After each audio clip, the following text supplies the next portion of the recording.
Hello and welcome back students. आज हम class 10th के एक्सरसाइज 2.2 का क्वेश्चन नंबर 1 के कुछ बचे हुए पार्ट्स को हम सॉल्व करने वाले हैं। यहाँ पर हमारे को बचे हुए पार्ट्स दिए हुए, एक दिया हुआ है 4u² प्लस 8u और दूसरा दिया हुआ है t² minus 15 is equals to 0। इन दोनों को सरल कर करके हम इनके शून्यांक ज्ञात करेंगे। सबसे पहले हम part 1 4u² plus 8u is equals to 0 के हम यहाँ पर शून्यांक कैलकुलेट करेंगे। तो यहाँ हमारे पास ये जो दे रखा है 4u² plus 8u is equals to 0, ये एक द्विघात समीकरण है। इस द्विघात समीकरण में दो पद दिए हुए और दोनों पद में से हम कॉमन लेकर के इसको सरल करेंगे। तो यहाँ पे सबसे पहले दोनों ही पद में यहाँ पे एक में यहाँ पे 4 दिया हुआ है, एक में यहाँ पर 8 दिया हुआ है। ये दोनों 4 और 8 दोनों 4 के पहाड़े में आता है, तो यहाँ से 4 हम कॉमन ले लेंगे। और दूसरा है कि यहाँ पर दोनों में ही u आ रहा है तो u कॉमन आ जाएगा। 4 बार कॉमन आ गया, अंदर यहाँ पर 1 बचेगा और u² में से u हमने कॉमन ले लिया तो अंदर u बचेगा। और 4 दूनी 8 होता है तो 2 बच जाएगा यहाँ पे इज इक्वल्स टू 0। यहाँ पर अब हमारे को इस द्विघात समीकरण के दो गुणनखंड मिल चुके हैं। पहला गुणनखंड है 4u और दूसरा गुणनखंड है 4u plus 2 is equals to 0। अब यहाँ पर दोनों गुणनखंड का गुणनफल हमारे को 0 मिल रहा है। ये तभी पॉसिबल है जब इन दोनों में से या तो एक गुणनखंड का मान 0 हो या फिर दोनों ही गुणनखंड का मान 0 हो, अदरवाइज ये पॉसिबल नहीं हो सकता। तो यहाँ हमें नहीं पता कि ये वाला यहाँ पर 0 है या फिर u प्लस 2 0 है, तो हम यहाँ पर दोनों को ही हम अलग अलग एक एक बार यहाँ पे 0 करके हम यहाँ पर u के मान को कैलकुलेट कर सकते हैं, शून्यांक को कैलकुलेट कर सकते हैं। तो यहाँ अगर मैं यदि 4u बराबर 0 करता हूँ तो u बराबर हो जाएगा 0/4। तो यहाँ पर 0/4 मीन्स 0। और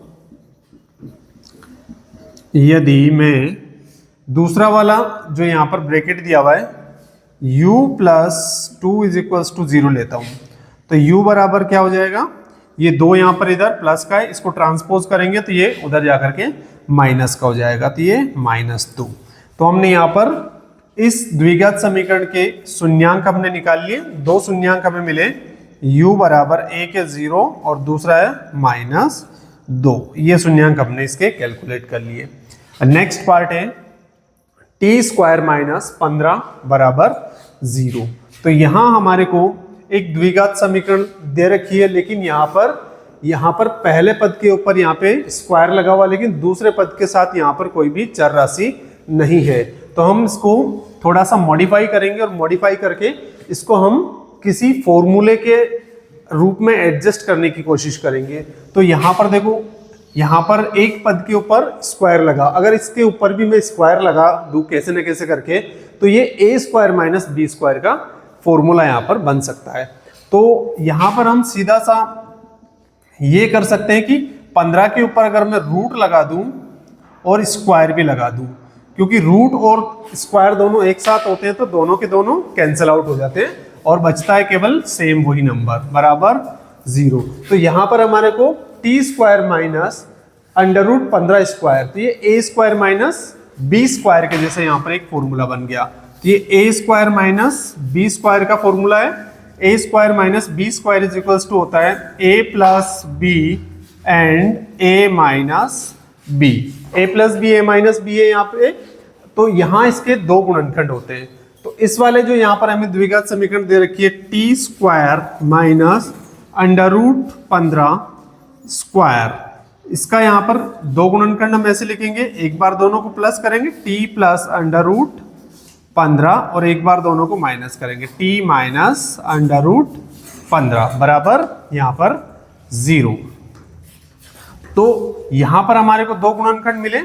यदि पहला गुणनखंड 0 है, t प्लस √15 बराबर 0 है, तो t बराबर क्या हो जाएगा -√15। और यदि t माइनस √15 बराबर 0 हो तो t बराबर क्या हो जाएगा, ये इधर जाके प्लस का हो जाएगा √15। तो यहां पर हमारे को t के दो मान मिले, एक है √15 और दूसरा -√15। ये यहां पर t के दो मान, जिसे हम दी गई द्विघात समीकरण के यहाँ पे शून्यांक भी कहते हैं। तो यहाँ पर हमने दोनों ही क्वेश्चन को सॉल्व करके दोनों के हमने शून्यांक कैलकुलेट कर लिए। पहले क्वेश्चन के शून्यांक आए थे 0 और -2 और दूसरे क्वेश्चन के शून्यांक के √15 और -√15।